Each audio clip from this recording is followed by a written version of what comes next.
যে নির্বাচন আস্তে আস্তে জামাত ইসলামী ইনশাআল্লাহ এখন যা আছে তার চেয়ে কমপক্ষে আরও ডবল হবে। কিন্তু একটা সমস্যা, আমাদের সমস্যাটা হচ্ছে এই যে পুকুরে অনেক মাছ, আমরা পুকুর পাড়ে গিয়া মাছ যে লাফাইতেছি, এটা খুব এনজয় করতেছি।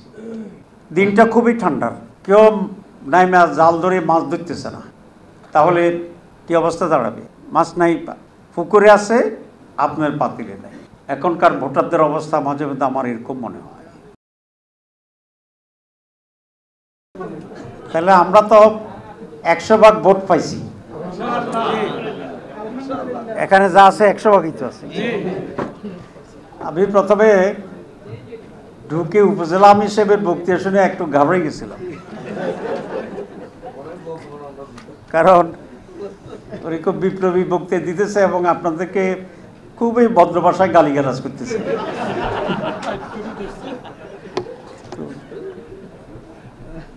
আমি কন্ডেম করার একটা নমুনা শিখলাম যে ভালোভাবে কিভাবে চামড়া উঠানো যায় পিঠের।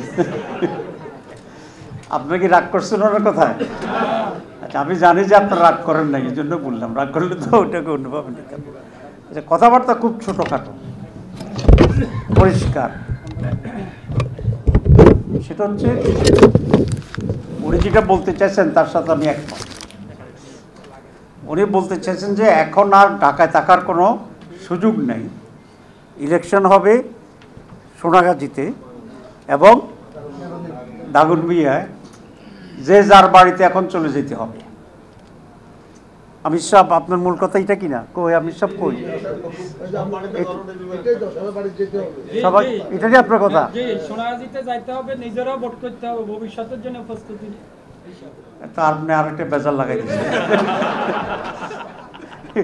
আমরা বলতেছি যে মানিকের এবারের নির্বাচনের সবাই বাড়ি যেতে, আবার উনি করতেছে সবাই আবার এমপি ক্যান্ডিডেট হওয়ার জন্য প্রস্তুতি নিতে।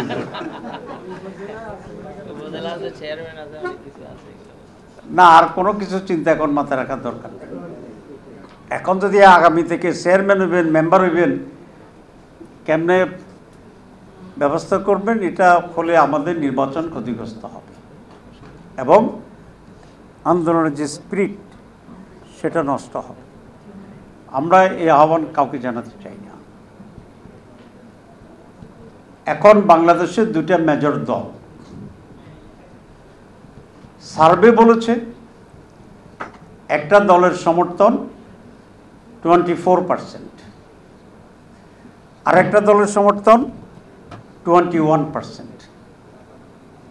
আপনারা কি এগুলো দেখেন না? দেখেন না? আর 48% লোক চুপচাপ, কারো কথা বলে নাই। তাহলে এটা বোঝা যায় যে তারা জামাত ইসলাম করে না।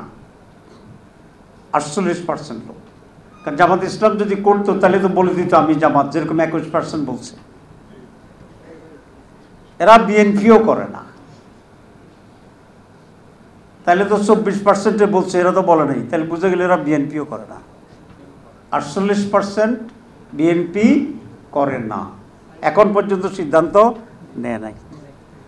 তাহলে এরা হচ্ছে দেখে শুনে সিদ্ধান্ত নিবে। কি দেখবে? তারা দেখতে চাচ্ছে যে কাকে দিলে দেশের জন্য ভালো হবে। তো কাদেরকে দিলে ভালো হবে এটা তো কিছুটা পরিষ্কার বোঝা যাচ্ছে, কারণ দিন যত যায় একটা প্রতিদিন দলের রেট অফ ফল যেটা আছে সেটা বেশি কমছে। আমাদেরও 1% কমছে। আমাদের কেন 1% কমছে সেটা আমরা অ্যানালাইসিস করছি।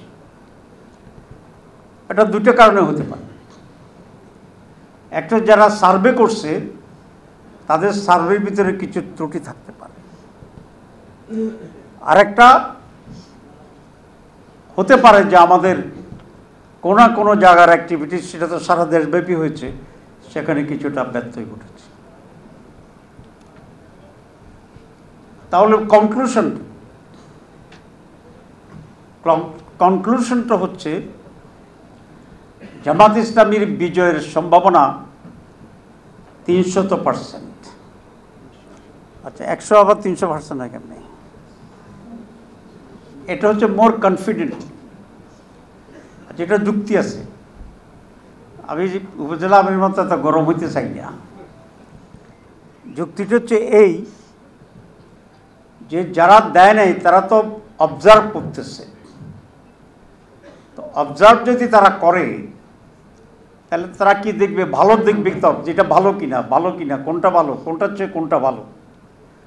কোনটার চেয়ে কোনটা ভালোর ভিতরে জামাত ইসলামী ইনশাআল্লাহ টিকবে। তাইলে 48% মানুষের যারা এখনো সিদ্ধান্ত নেয়নি, তারা যারা সৎ, যারা চরিত্রবান, যারা দেশপ্রেমিক, যারা যোগ্য, তাদের দিকে এই সিদ্ধান্ত নেওয়ার অপেক্ষায় আছে। তাহলে 48% লোকের ভিতরে যদি 30% লোক আমাদের সাথে আসে, তাহলে এখন আছে 21 আর কত 30, কত হইল 51। তাহলে 51%-এর কমপক্ষে সমর্থন পাওয়ার সম্ভাবনা জামাত ইসলামীর আছে। আমার যুক্তিটা কি গ্রহণযোগ্য না গ্রহণযোগ্য না? গ্রহণযোগ্য। জামাত ইসলামী 10% সমর্থন ছিল বা 12% সমর্থন ছিল 5ই আগস্টের আগে, তার আগে যে সার্ভিস। তাহলে এখন জামাতের অবস্থান কি হয়েছে? ডবল। আর আমাদের সাথে যারা ছিলেন বা আছেন তাদের আগে বেশি ছিল, এটা কমছে। আজকে একজন টকশোতে বললেন যে জামাত আগে 10 ছিল, এখন 20 হয়েছে। তো যদি কতদিন গেছে? 1 বছর গেছে, তো 10-20 হয়ে গেছে। তাহলে বাকি সময় 20 তো 40 হইতে পারে। কি বলেন আপনারা? মানে উপরের দিকে উঠতেছে। তো আমরা এটা উনি ওই ঘরানার মানুষ। তো রেট অফ প্রগ্রেস যদি এটা হয়, তাহলে ভোট আস্তে আস্তে তো ইনশাল্লাহ আমরা মেজরিটি জায়গায় জনসমর্থনে পৌঁছতে পারি। এটা কোনো আবেগের কথা নয়, এটা কোনো জামাত ইসলামীকে উঁচা করে ধরার কোনো প্রপাগান্ডা নয়। কারণ এখানে সব জামাত। পার্টিতে রান্না হয়েছে গুড়া মাছ। আমি যদি বাচ্চাদেরকে বলি যে ইলিশ মাছ রাঁধছি, কাজ হইব নি, লাভ হইব নি, তা আমি আপনাদের এখানে ফুলাইয়া পাবে যে বলে কী লাভ? আমরা তো ঘরে জানি কি মাছ রান্না হয়েছে। What I am saying is an analysis. যে নির্বাচন আস্তে আস্তে জামাত ইসলামী ইনশাআল্লাহ এখন যা আছে তার চেয়ে কমপক্ষে আরো ডবল হবে। কিন্তু একটা সমস্যা আমাদের আছে। সমস্যাটা হচ্ছে এই যে পুকুরে অনেক মাছ। আমরা পুকুর পাড়ে গিয়া মাছ যে লাফাইতেছি, এটা খুব এনজয় করতেছি। দিনটা খুবই ঠান্ডার, কেউ নাই মাছ জাল ধরে মাছ ধরতেছে না। তাহলে কি অবস্থা দাঁড়াবে? মাছ নাই, পুকুরে আছে, আপনার পাতিলে নাই। এখনকার ভোটারদের অবস্থা মাঝে মধ্যে আমার এরকম মনে হয় যে জামাত ইসলামের পুকুরে অনেক মাছ। মানুষ বলছে যে এবার জামাতকে ভোট দেব, কিন্তু সেই ভোটটাকে ধরে যে আমার ডুলা চিনি কিনা আপনারা, যে ভরতে হবে, এই কাজটা আমরা ঠিক মতো করতেছি না। বুঝতে পারছি না? পারি নাই। ওনার সব ক্ষোভ হচ্ছে এই জন্য। উনি যে কথা কইছে, যার শুনছি যে ফখরুদ্দিন মানিক অমুক তমুক, আমি ওই জন্য বলছি যে আমাদের বাইরে কেউ আছে কিনা, এত ফখরুদ্দিন মানিকের পক্ষে কথা কর কিনলে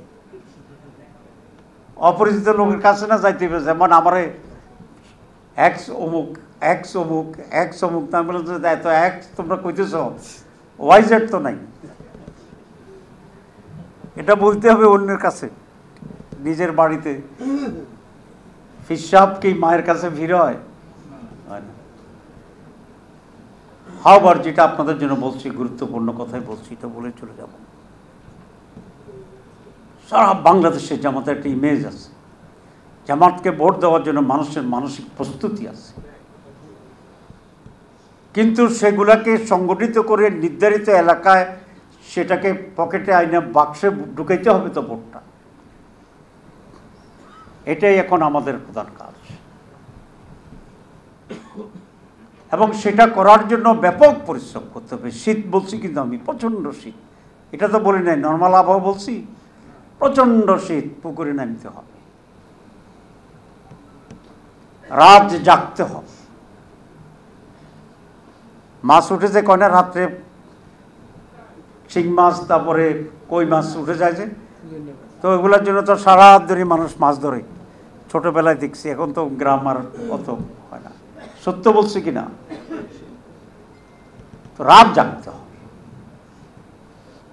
যে লোক বলে যে রাত্রে ঘুমাই সকালে এসে মাছ ধরবো, তার জন্য কোনো মাছ থাকবে না।